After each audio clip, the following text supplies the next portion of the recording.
parabenizar os dois, brilhantes. Mas, mais do que uma pergunta, é levantar a bola para vocês falarem alguma coisa. Você estava falando dessa coisa de ter um pensamento e de ser absolutamente contrário a tudo que está em volta, uma ideia, etc. Ideias são abandonadas e, de repente, eu tenho uma fé na ciência, eu gosto da ciência, coisa que é afeita a mim, né? Eu tenho esperança, eu acho que tem esperança. Você está falando dessa coisa aí, eu sou esperançoso, né? E, nesse sentido, de mesmo quando a gente vai contrário a todas as ideias, eu queria lembrar do Prêmio Nobel de Química deste ano, né? Se vocês viram, se interessaram, o sujeito que ganhou o Prêmio Nobel de Química é um sujeito que em 1982 era um pós-doc no Instituto de Tecnologia de Israel, né? E ele estudava ligas metálicas, né?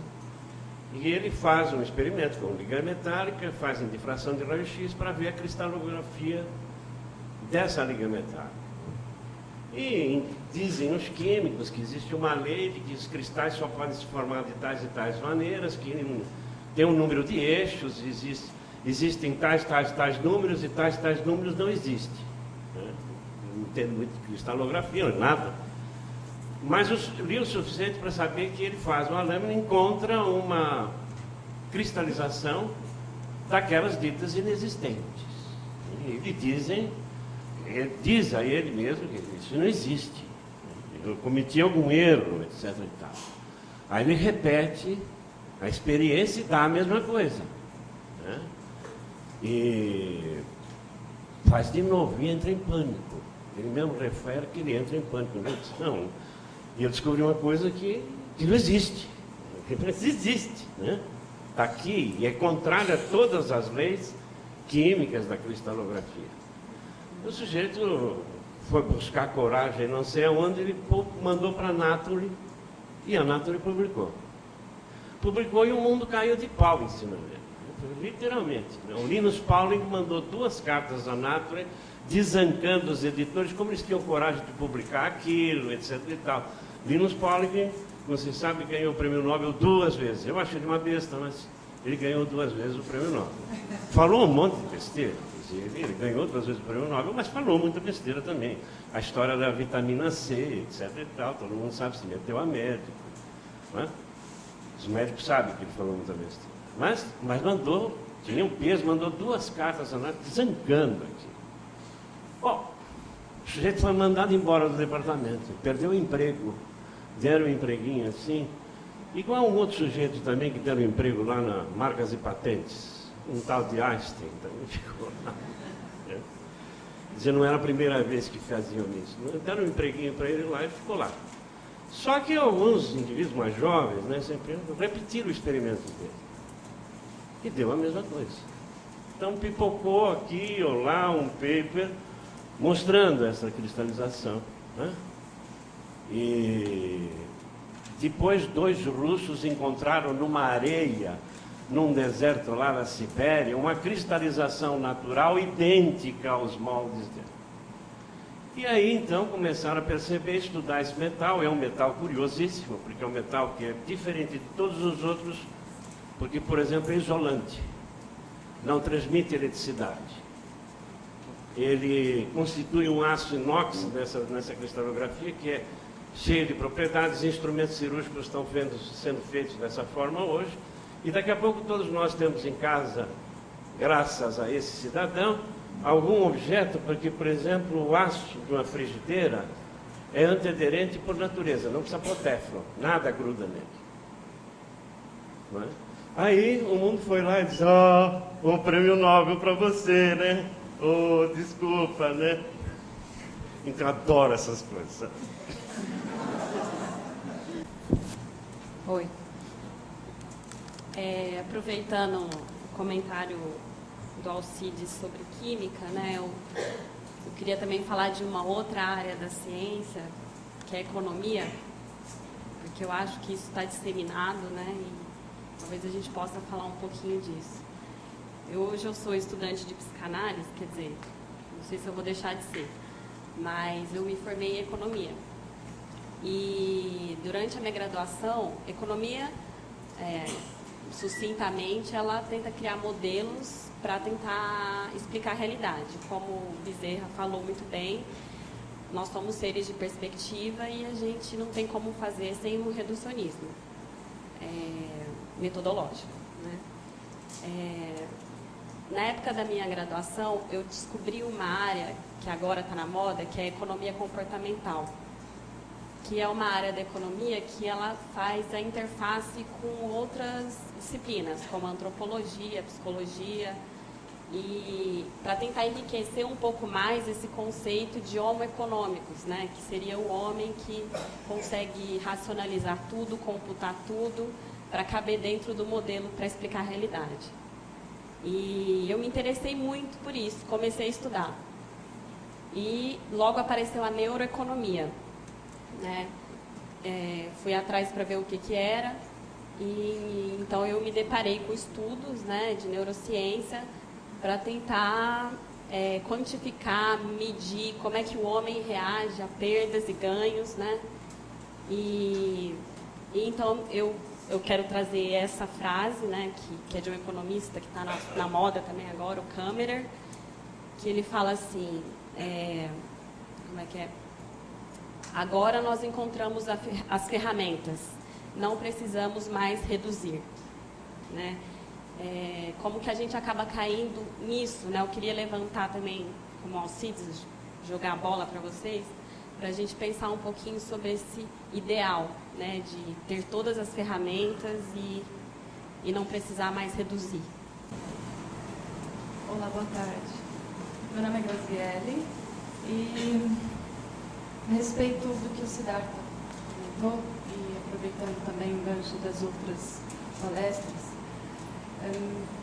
fizeram pensar bastante sobre algumas inquietações bastante pessoais, mas que eu vou trazer na forma de uma pergunta geral e leigamente feita por alguém que se interessa por esses assuntos. Queria saber como as ciências neurais, dentro da área das neurociências e da psicanálise, elas conseguiriam hoje, dentro do quadro que a gente tem levantado pela Maria Rita, né, um quadro de descentralização, de repente, desse eu, de desorganização, da construção de um eu,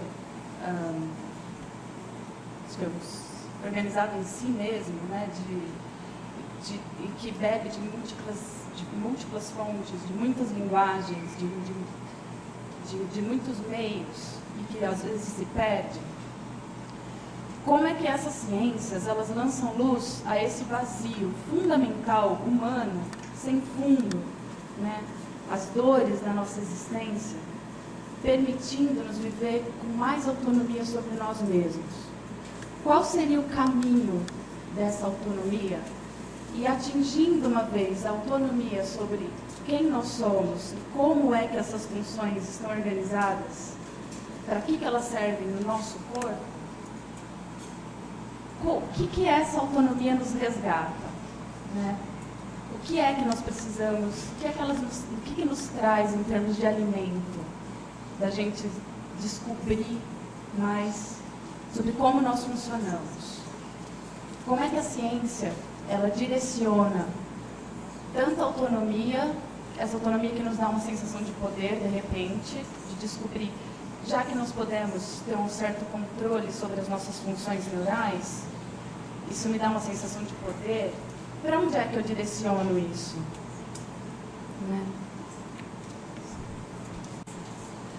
Eu também diria, acho que é mais um pedido de posição de vocês, que tem a ver com isso que você já tinha me perguntado quando eu falei de manhã, Siddhartha, sobre essa impossibilidade de conversa nos Estados Unidos, entre psicanalistas e neurocientistas e tudo mais. Apesar de que esse movimento de neuropsicanálise, como eu respondi hoje cedo também, iniciou-se nos dois países anglo-saxões, os Estados Unidos e a Inglaterra, né? Mas isso também eu queria incluir o Benilton nessa história, que se faz algum sentido a ideia de poder constituído. Tá? Se vocês creem que isso influencia efetivamente a marcha da ciência. Tá? Isso pegando especialmente isso que você disse, Siddhartha, de uma frase que você falou, que a ciência ela é tanto parte do problema quanto parte da solução. Tá? E pegando essa história, a esperança que a gente tem hoje na neurociência não é a mesma que a gente teve no genoma, depois no proteoma do Henri Atlan, e agora a gente está na neurociência, quando na verdade, né, o que fica quer dizer, se isso não é um simples jogo retórico de poder, antes de tudo, né, se isso não tem alguma influência para não entrar, como é que é aquele pessoal que aceitou publicar aquele artigo do Alan Sokal, todo mundo deve saber a que eu estou me referindo, né? Que fala um monte de coisa meio sem pé nem cabeça, vai lá e está tudo bem, né? Mas mas que vocês fizessem alguma consideração sobre isso, né? E sobre essa espécie dessa esperança, né? Que a ciência efetivamente vai conseguir, por exemplo, tirar não só a mancha que está no mar, mas a mancha que está no céu, que também tem uma gigantesca andando por aí, né? Quer dizer, uma mancha de poluição, que acho que deve ter o tamanho da China, sei lá o quê, e que apareceu nos jornais alguns anos atrás, 1 ou 2 anos atrás, pois eu nunca mais ouvi falar dessa mancha, mas acho que ela não sumiu, não é do mar, do céu, né? Tá lá, né? É isso, só é um comentário, porque eu acho que o que os dois falaram, de fato, é uma mesa tantalizante, assim, muito, muito legal. Muito obrigado. Desculpa, só uma situação. Na hora que você falou isso, me lembrou um matemático, né, que o Lacan estudou, Kurt Gödel, né, que dizia uma frase interessante, que ele dizia que matematicamente, né, dizendo isso matematicamente, um matemático, dizendo que você não pode fazer asserções de verdade totalizantes que não abram espaço para outros enigmas, né? Exatamente. Exatamente. Então, pegando uma carona no que a moça levantou, para depois passar para eles, me pergunto uma coisa que o Siddhartha estava falando dessa situação da ciência, também é uma questão para ele. Em torno do que a Maria Rita colocou na exposição dela, quais imagens de sujeito humano a neurociência vai poder nos oferecer, em termos da construção de uma ética eu-outro, e baseado em que construtos? Essa me parece uma questão importante.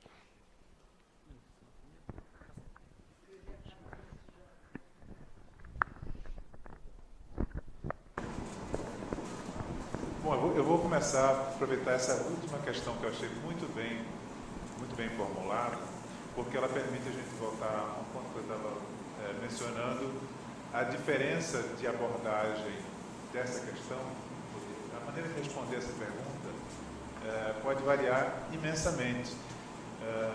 Eu acho que a gente poderia dizer uma resposta possível: as neurociências não oferecerão jamais, por definição, nenhuma ciência da condição biológica humana, das propriedades biológicas que tornam possível a emergência do sujeito. Nenhuma biologia oferecerá uma visão do sujeito capaz de fazer face a essas questões éticas que, no campo da psicanálise, estão dadas não só da psicanálise, de toda a ciência humana, estão dadas desde o início. Essa seria, eu acho, uma resposta plausível, mas eu nem estou muito de acordo com ela. Por quê? Porque, como o Siddhartha já indicou, o campo das neurociências ele é também atravessado por contradições, por polaridades, por perspectivas diferentes.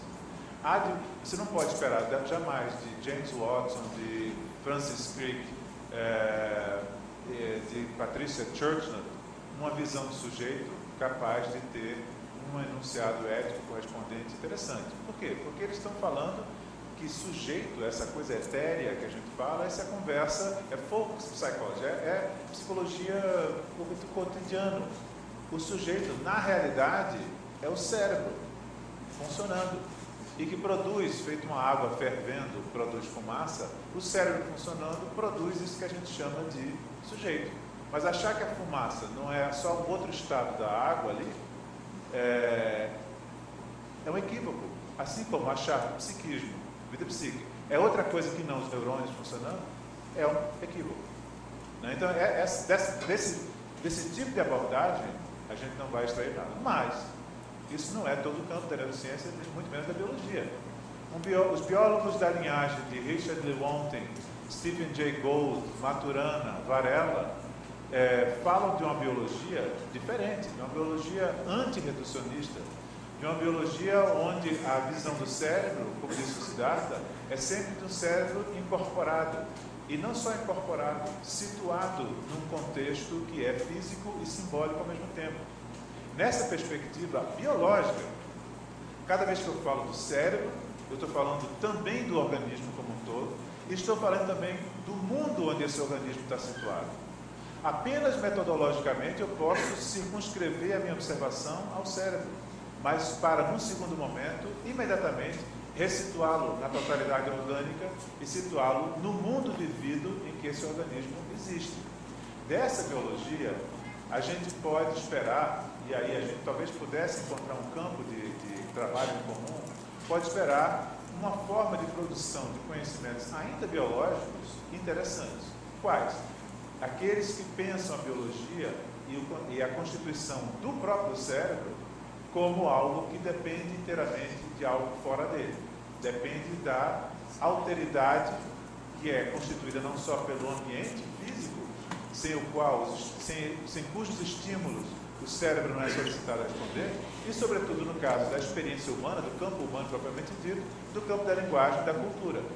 Então, de fato, entre a biologia e a cultura, entre a descrição, digamos, das propriedades biológicas e a discussão das propriedades psicológicas do sujeito, pode haver, e eu acho que a gente poderia dizer, isso não é incompatível com nenhum postulado freudiano, pode haver uma continuidade com heterogeneidade de propriedades num polo e no outro. É pena que não vai dar para a gente se estender sobre isso, mas apenas para dizer o seguinte: se de um lado a gente tem uma biologia reducionista, de outro a gente tem uma biologia que se recusa a isso, que entende que todo ser vivo só pode ser pensado no meio em que ele é vivo. Só a abstração torna o ser vivo uma entidade à parte. Assim como só a abstração ou a artificialidade que o método de investigação do laboratório exige, pode fazer do cérebro uma coisa à parte do organismo e do mundo. Porque o cérebro está permanentemente em contato com o mundo, o tempo todo. E, enfim, todo mundo sabe disso, é esse contato com o mundo que faz com que a sua anatomia e a sua fisiologia sejam configurados de um jeito ou de outro. Como dizem o François Zermette e o Pierre Magistretti, do ponto de vista genético é assim. Eles têm uma frase que ficou mais ou menos famosa, que é: o ser humano é dotado geneticamente da incapacidade de ser determinado pelos genes. Parece um trocadilho, mas é muito bem feita a frase. É porque, dada a complexidade do sistema de genes que nós temos, e dado o fato de que a expressão genética depende da interação do organismo com o meio, dado o fato da plasticidade dos sistemas vivos, o fato é que a trajetória de cada indivíduo é marcada por diferentes processos de determinação, de autorregeneração, de recursividade, etc. Então, existe uma biologia, que eu acho que é com essa que a gente pode apostar no diálogo, que pode produzir descrições novas, biológicas e psicológicas, onde haja pontos em comum. E aí, eu ponho o acento nessa crítica a um pressuposto ou a um implícito não pensado, individualista e internalista das neurociências redutivas. Você imaginar que você pode, olhando o cérebro do indivíduo, falar da sua experiência mental, falar da sua experiência subjetiva, é esquecer que essa experiência, embora ela seja singular, ela não é constituída individualmente. Nós vimos na mesa anterior. A subjetividade singular de cada indivíduo é a expressão singular de processos que são coletivos, que passam pelo universo simbólico, pelo campo do imaginário no qual aquele indivíduo está organizado. É evidente que isso está presente nos processos que são alvo de investigação, mas muitas vezes não são contemplados. Então, se a gente pensar assim, então, que descrições biológicas a gente pode ter, discussões biológicas de sujeito a gente pode ter e que tem algum interesse ético para nós? Aqueles, aí vou fazer um gancho com o que o Siddhartha falou antes, aqueles nos quais a apreciação do fenômeno cérebro-mental é feito a partir de uma concepção de vida na qual todos nós estamos interligados numa rede da vida, num planeta inteiramente. Ou seja, a gente, e aí passo para uma outra pergunta de alguém que está falando sobre a importância da autonomia, né, de como as ciências podem ajudar-nos a recuperar e a exercitar a autonomia. Eu acho que quando a gente começa a sair, digamos, do plano... Deixa eu fazer só um parênteses aqui. Quando a gente aborda, digamos, a questão da subjetividade, a gente pode abordá-la metodologicamente, eu acho, em 3 níveis. De universalidade, aquilo que nós todos temos em comum enquanto sujeitos, linguagem, por exemplo, intencionalidade, um corpo com certas características. Aquilo que nós temos é absolutamente singular, a história de cada um aqui é diferente, todos nós somos universos completamente diferentes. E aquilo que nós temos de comum, de particular, de historicamente determinado, aquilo que a gente tem em comum entre nós, mas não temos entre os mongóis da Idade Média, os gregos do século V a.C. Então nós temos muita coisa em comum com todos os humanos, temos coisas que não temos em comum com mais ninguém, e temos coisas que temos em comum com um certo grupo de pessoas, nós aqui. Essa ideia da autonomia, ela virou nas últimas décadas uma parte da ideologia do nosso tempo. Em que sentido? Do ponto de vista universal, peguemos Winnicott, todos nós, já vimos aqui na mesa anterior, todos nós nascemos absolutamente dependentes e caminhamos, maturando o nosso psiquismo, numa trajetória de autonomia cada vez maior, né? Ou de uma dependência relativa. Isso é verdade para todos os seres humanos, desde que há e até onde haverá humanos. Mas, quando a gente pega a subjetividade na perspectiva particular desse nosso contexto histórico, eu acho que a gente tem que concordar com Alain Ehrenberg, sociólogo francês, que cunhou essa ideia de que nós hoje vivemos numa sociedade da autonomia generalizada. A ideia de que nós todos somos, como disse, houve aqui na discussão na vez anterior, nós vivemos numa cultura onde somos mais autônomos do que nunca. Nós não nos ajoelhamos em assombro diante de nada. Tudo é matéria de escolha pessoal. Tudo. Religião, política, sexo, anatomia sexual, tudo. A gente só não muda uma coisa, estava dizendo ontem à noite, o time de futebol. É o único bastião de solidez e de certeza num mundo líquido. No mundo líquido, quem é torcedor do Santa Cruz, em Recife, pode cair da primeira para a segunda, para a terceira, para a quarta. Se houvesse quinta, se caísse para a quinta, 38 mil pessoas lá, Santa Cruz, Santa Cruz. Pois é. Então, fui falar de Santa Cruz, me perdi.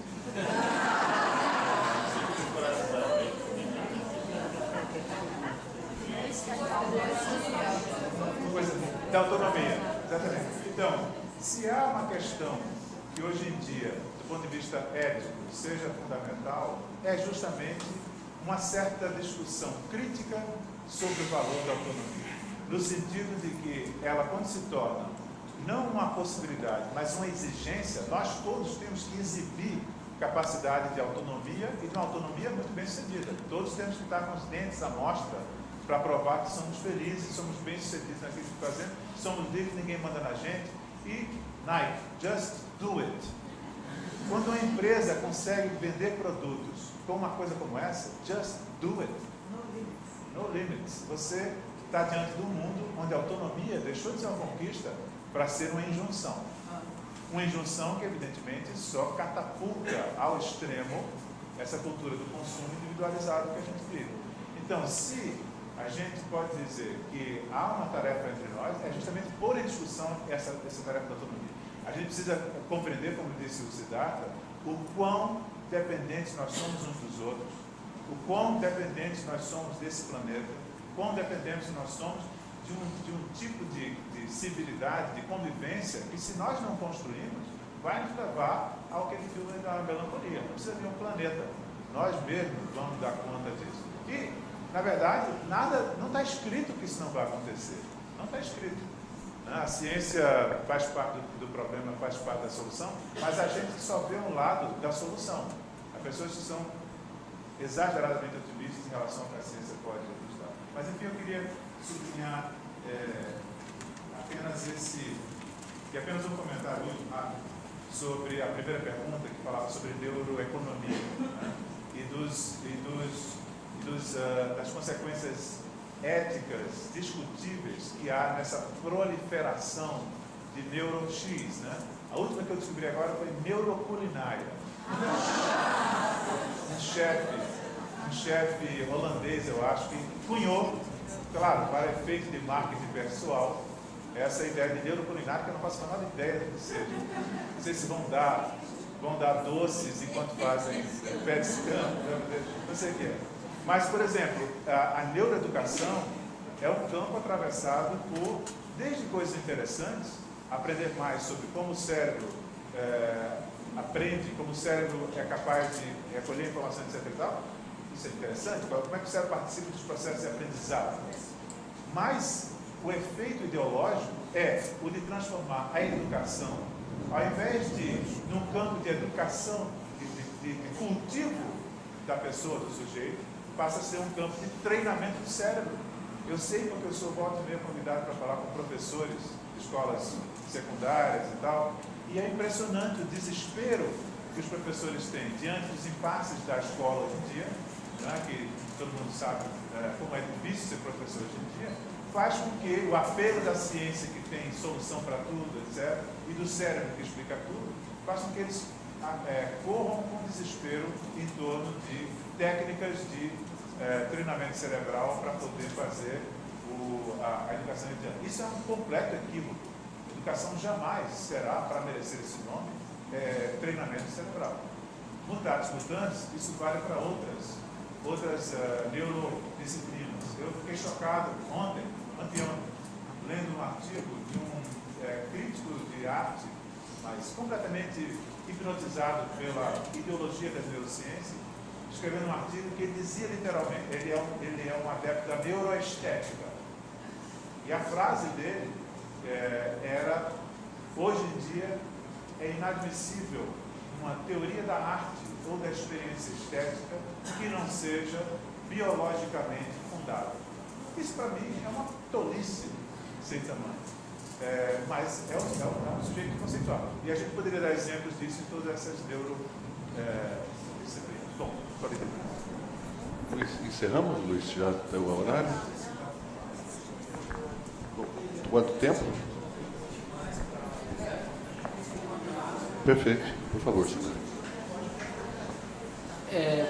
Caramba, tem um temporal gigantesco sobre nós, né? Muito bom.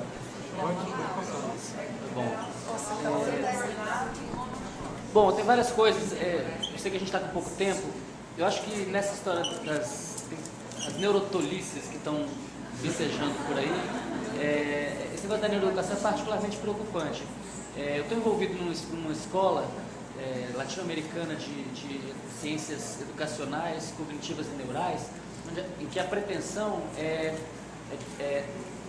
levar o método empírico para a sala de aula. Quer dizer, vamos para a sala de aula fazer experimentos com N grande e tal, para tentar ver o que pode funcionar. Que é muito diferente, que aí tentar dar à pedagogia algum tipo de contexto de verificação.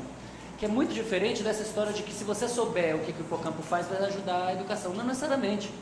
Eu sinto exatamente isso, uma hipnose. Quer dizer, as pessoas vêm da pedagogia e falam: nossa, você vai me dizer como é que eu vou ensinar o meu aluno, porque você vai me dizer como é que o hipocampo funciona.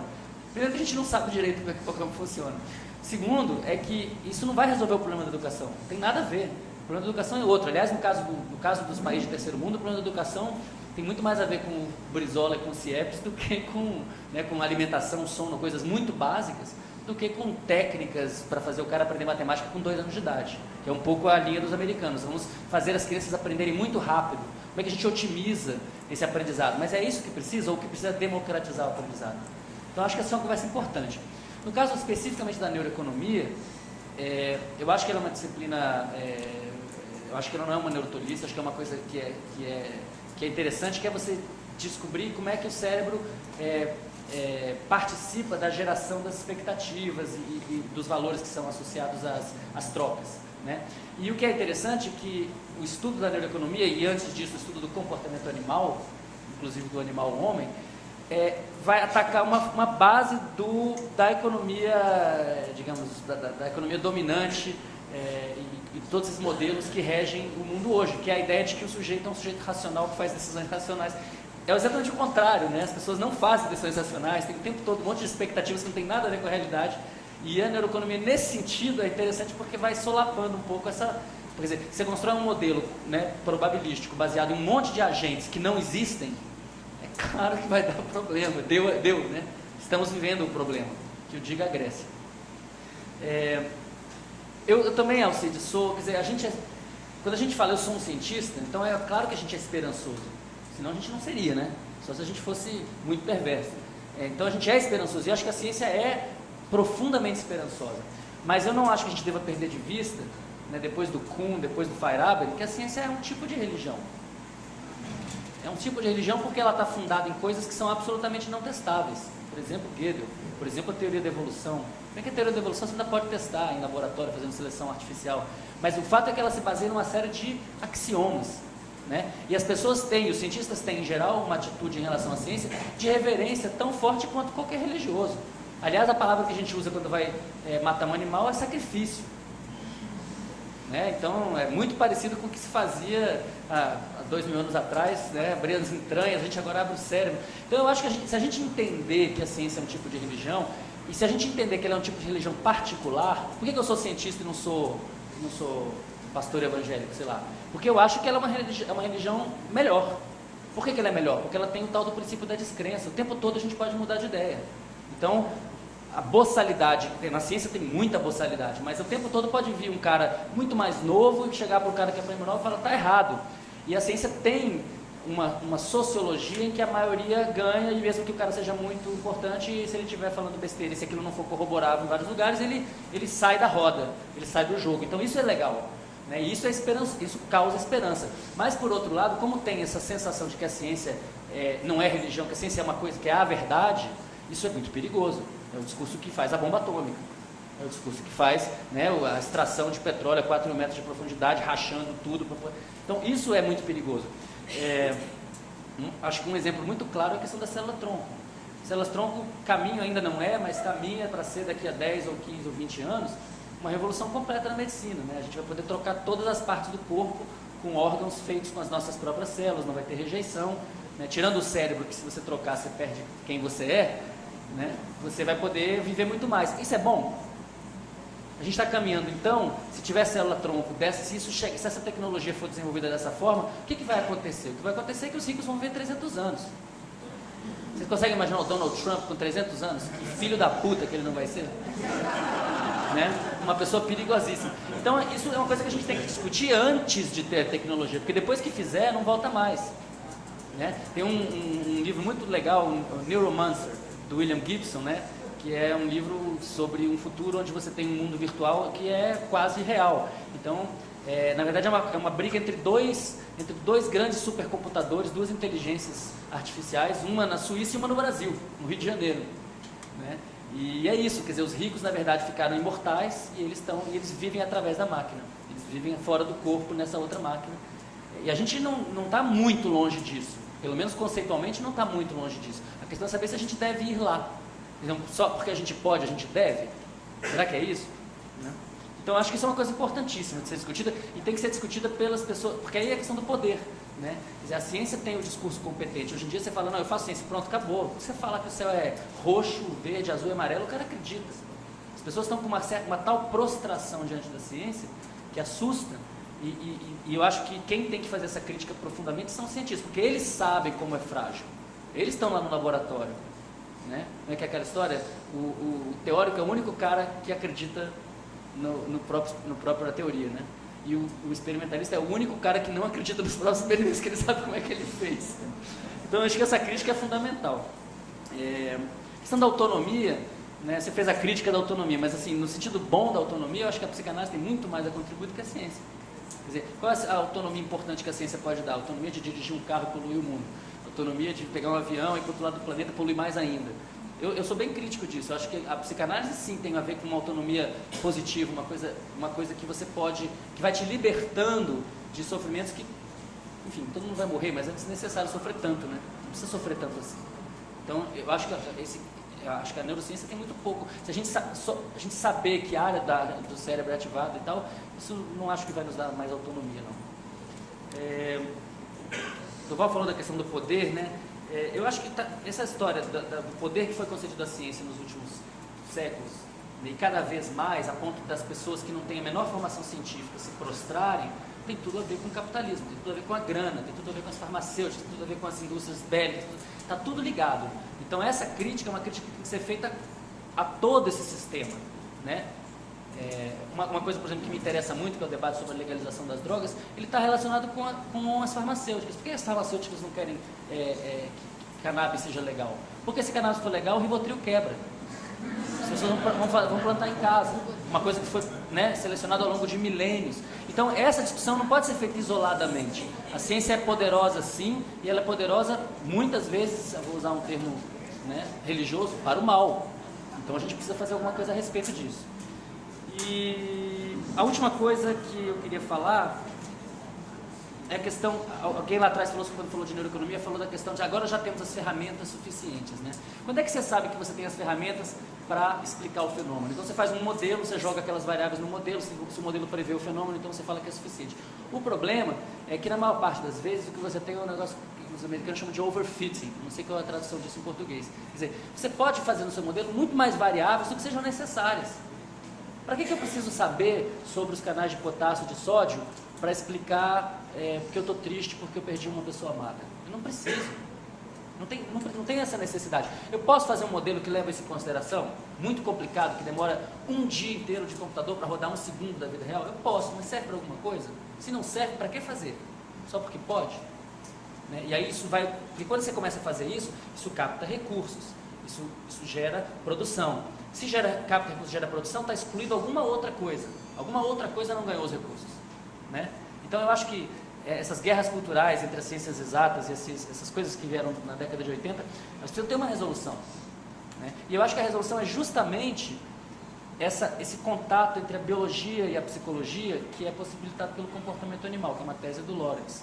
Eu vou falar sobre isso depois. Quer dizer, se a gente puder entender como é que se dão as nossas interdependências, se a gente puder começar a construir uma ética que não é apartada da ciência, mas que é também fundada na ciência, aí acho que tem salvação, aí a gente pode ter alguma esperança. Se não, não vamos ter a 7ª geração. Não vai chegar, não vai dar, pela aceleração, inclusive, da maneira como a gente produz a coisa. Quer dizer, quem está na ciência, no Roberto, com certeza vai concordar com isso. Como é que era fazer ciência há 20 anos atrás e agora? Biologia. A biologia está virando uma coisa completamente capitalista. Quer dizer, os grandes chefes de laboratório, eles não são mais cientistas, eles são, falando dos grandes, os caras que têm 20, 30 pós-docs, eles são empreiteiros de ciência, são contratantes de ciência. E obviamente que eles não têm o menor interesse nos detalhes. Eles só estão preocupados com esse resultado final, que é a situação que a gente vive, né? O let's do it, just do it, entendeu? Não importa, os detalhes não importam mais. Isso tem que acabar, isso vai destruir a ciência. A ciência está passando por uma grande crise, né? As fraudes que você está vendo aí, como é que o cara publica na Science uma clonagem que ele não fez? Como é que isso é possível? Por quê? Porque simplesmente não tem valor nenhum mais, o que importa é publicar rápido. Essa é uma outra questão importante. Se a ciência não criar um limite para a questão da publicação, ela vai explodir. Ninguém lê mais nada, as pessoas só querem publicar. Então o cara faz cópia de si mesmo. né? Ninguém lê nada. A internet tornou isso. Então agora a gente está numa situação muito interessante, que a gente poderia pensar, falando, então em vez de você publicar 10 artigos por ano, que é impossível você publicar 10 artigos por ano com qualidade, é o seguinte, todo mundo publica no máximo 1. Porque aí você vai fazer o seu melhor, né? A gente para de poluir a internet com tanta besteira.